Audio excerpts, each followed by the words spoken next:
नमस्कार। आज मैं आपको सुनाऊंगी मुंशी प्रेमचंद की कहानी बड़े घर की बेटी। तो आइए सुनते हैं। बेनी माधव सिंह गौरीपुर गांव के जमींदार और नंबरदार थे। उनके पिता किसी समय बड़े धन धान्य संपन्न थे। गांव का पक्का तालाब और मंदिर, जिसकी अब मरम्मत भी मुश्किल थी, उन्हीं के कीर्ति स्तंभ थे। कहते हैं इस दरवाजे पर हाथी झूमता था।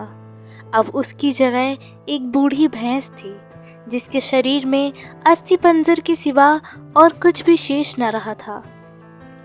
पर दूध शायद वह बहुत देती थी, क्योंकि एक न एक आदमी हांडी लिए उसके सिर पर सवार ही रहता था। बेनी माधव सिंह अपनी आधी से अधिक संपत्ति वकीलों को भेंट कर चुके थे। उनकी वर्तमान आय 1000 रुपये वार्षिक से अधिक न थी। ठाकुर साहब के 2 बेटे थे। बड़े का नाम श्रीकंठ सिंह था।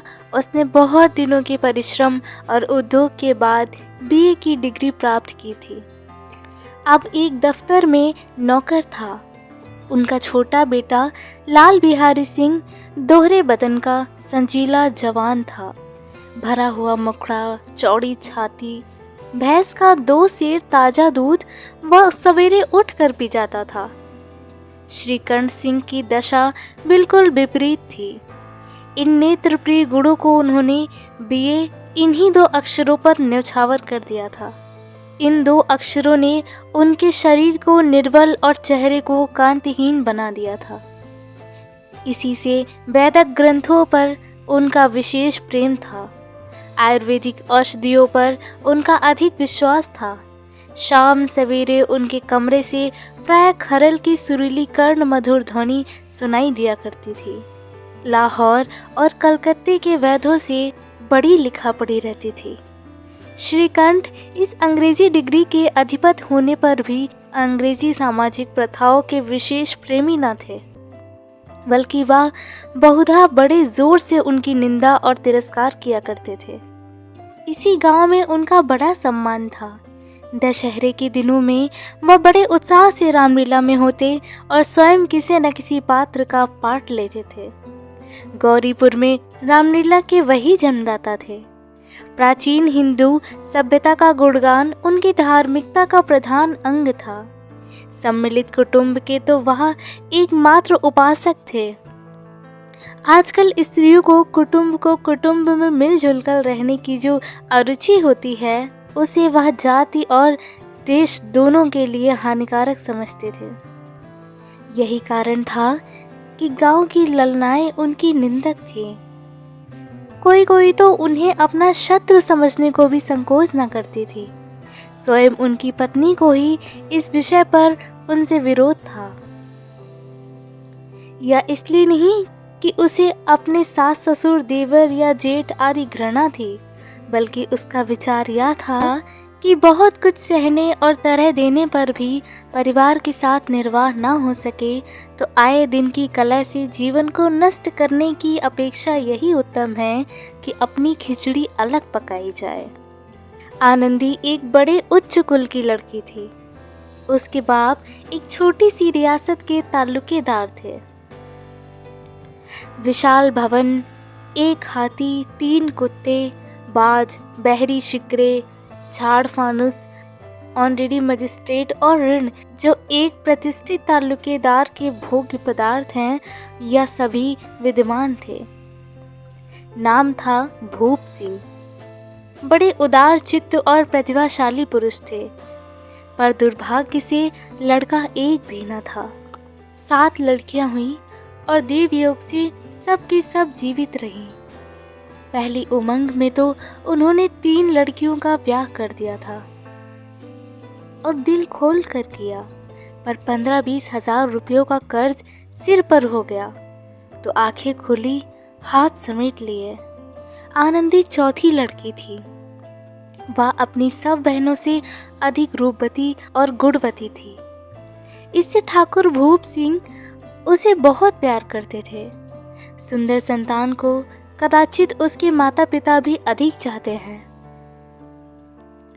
ठाकुर साहब बड़े धर्म संकट में थे। कि इसका विवाह कहाँ करें। ना तो यही चाहते थे कि ऋण का बोझ बढ़े और ना यह स्वीकार था कि उसे अपने को भाग्यहीन समझना पड़े। एक दिन श्रीकंठ उनके पास किसी चंदे का रुपया मांगने आए। शायद नागरी प्रचार का चंदा था। भूप सिंह उनके स्वभाव पर रिझ गए और धूमधाम से श्रीकंठ का आनंदी के साथ ब्याह हो गया। आनंदी अपने नए घर में आई तो यहाँ का रंग ढंग कुछ और ही देखा। जिस टीम टाम की उसे बचपन से ही आदत पड़ी हुई थी, वह यहाँ का नाम मात्र को भी न थी। हाथी घोड़ों का तो कहना ही क्या, कोई सजी हुई सुंदर बहली तक न थी। रेशमी स्लीपर साथ लाए थे, पर यहाँ बाग कहाँ। मकान में खिड़कियां तक न थीं, न जमीन पर फर्श, न दीवार पर तस्वीरें। एक सीधा सादा देहाती गृहस्थी का मकान था। किंतु आनंदी ने थोड़े ही समय में अपने को इस नई अवस्था में ऐसा अनुकूल बना लिया मानो उसने विलास के सामान कभी देखे ही न थे। एक दिन दोपहर के समय लाल बिहारी सिंह 2 चिड़िया लिए हुए आया। भावच से बोला, जल्दी से पका दो, मुझे भूख लगी है। आनंदी भोजन बनाकर उसकी राह देख रही थी। अब वह नया व्यंजन बनाने को बैठी। हांडी में देखा तो घी पाव भर से अधिक ना था। बड़े घर की बेटी किफायत क्या जाने, उसने सब घी मांस में डाल दिया। लाल बिहारी खाने को बैठा तो दाल में घी ना था। बोला, दाल में घी क्यों नहीं डाला? आनंदी ने कहा, घी सब मांस में पड़ गया। लाल बिहारी जोर से बोला, अभी परसों ही तो आया है, इतनी जल्दी खत्म हो गया? आनंदी ने उत्तर दिया, आज तो कुल पाव भर ही रहा होगा, वह सब मैंने मांस में डाल दिया। जिस तरह सूखी लकड़ी जल्दी जल उठती है, उसी तरह क्षुधा से बावला मनुष्य जरा जरा सी बात पर तिनक जाता है। लाल बिहारी को भावस की यह ठिठाई बहुत बुरी मालूम हुई। तिनक कर बोला, मैके में तो चाहे घी की नदी बहती हो। स्त्री गालियां सह लेती है, मार सह लेती है, पर मैके की निंदा उसे सही ना जाती। आनंदी मुंह फेर कर बोली, हाथी मरा भी तो 9 लाख का, वहां इतना घी नित्य नाई कहाँ खा जाते हैं। लाल बिहारी जल गया, थाली उठाकर पलट दी और बोला, जी चाहता है तुम्हारी जीभ पकड़ के खींच लूं। आनंदी को भी क्रोध आ गया, मुंह लाल हो गया। वह बोली, वहां होते तो आज मचा चखाते। अब अपढ़ उजड़ ठाकुर से रहा ना गया। उसकी स्त्री एक साधारण जमींदार की बेटी थी। जब जी चाहता उस पर हाथ साफ कर लिया करता था। खड़ाऊ उठाकर आनंदी की ओर जोर से फेंकी और बोला, जिसके गुमान पर फूली हुई हो उसे भी देखूंगा और तुम्हें भी। आनंदी ने हाथ से खड़ाऊ रोकी, सिर बच गया पर उंगली में बड़ी चोट आई।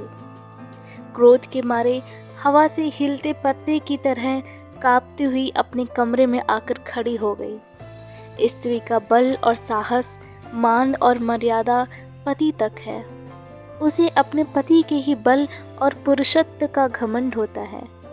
आनंदी खून का घूंट पीकर रह गई। श्रीकंठ सिंह शनिवार को घर आया करते थे। बृहस्पतिवार को यह घटना हुई थी। 2 दिन तक आनंदी कोप भवन में ही रही, न कुछ खाया न पिया, उनकी वाट देखती रही। अंत में शनिवार को वह नियमानुकूल संध्या समय घर आए और बाहर बैठकर कुछ इधर उधर की बातें, कुछ देश काल संबंधी समाचार तथा कुछ नए मुकदमों आदि की चर्चा करने लगे। यह वार्तालाप 10 बजे रात तक होता रहा। गांव के भद्र पुरुषों को इन बातों में ऐसा आनंद मिलता था कि खाने पीने की भी सुध न रहती थी। श्रीकंठ को पिंड छुड़ाना मुश्किल हो जाता था। ये 2-3 घंटे आनंदी ने बड़े कष्ट से काटे। किसी तरह भोजन का समय आया, पंचायत उठी, एकांत हुआ तो लाल बिहारी ने कहा, भैया आप जरा भाभी को समझा दीजिएगा कि मुंह संभाल कर बातचीत किया करें, नहीं तो एक दिन अनर्थ हो जाएगा। बेनी माधव सिंह ने बेटे की ओर साक्ष्य दी। हाँ बहू, बेटियों का यह स्वभाव अच्छा नहीं है कि मर्दों के मुंह लगें। लाल बिहारी ने कहा, वह बड़े घर की बेटी है, तो हम भी कोई कुर्मी कहार नहीं है।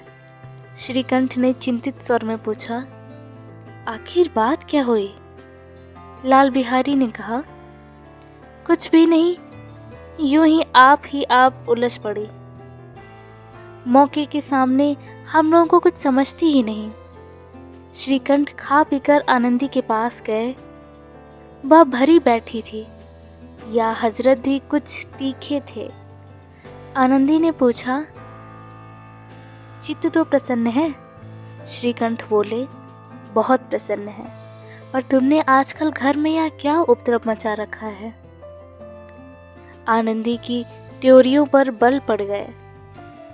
झुंझलाहट के मारे बदन में ज्वाला सी दहक उठी। बोली, जिसने तुमसे यह आग लगाई है उसे पाऊं मुंह झुलस दो। श्रीकंठ, इतनी गर्म क्यों होती हो? बात तो कहो। आनंदी, क्या कहूँ, ये मेरे भाग्य का फेर है। नहीं तो गवार छोकरा जिसको चपरासीगिरी करने का भी शौर न हो, मुझे खड़ाऊ से मारकर यूं ना करता। श्रीकंठ, सब हाल साफ साफ कहो। मालूम तो हो, मुझे तो कुछ पता ही नहीं। आनंदी, परसों तुम्हारे लाडले भाई ने मुझसे मांस पकाने को कहा। घी हांडी में पाव भर से अधिक न था। वह सब मैंने मांस में डाल दिया। जब खाने बैठा तो कहने लगा, दाल में घी क्यों नहीं है? बस इसी पर मेरे मायके को बुरा भला कहने लगा। मुझसे रहा ना गया। मैंने कहा कि वहाँ इतना घी नाई का हार खा जाते हैं और किसी को जान भी नहीं पड़ता। बस इतनी सी बात पर इस अन्यायी ने मुझ पर खड़ाऊ फेंक मारी। यदि हाथ से ना रोक लूं तो सिर फट जाए। उसी से पूछो, मैंने जो कहा है वह सच है या झूठ? श्रीकंठ की आंखें लाल हो गईं। अब आगे की कहानी सुनने के लिए बने रहिए हमारे चैनल आराधना के साथ। मिलते हैं आपसे अगले भाग में। धन्यवाद।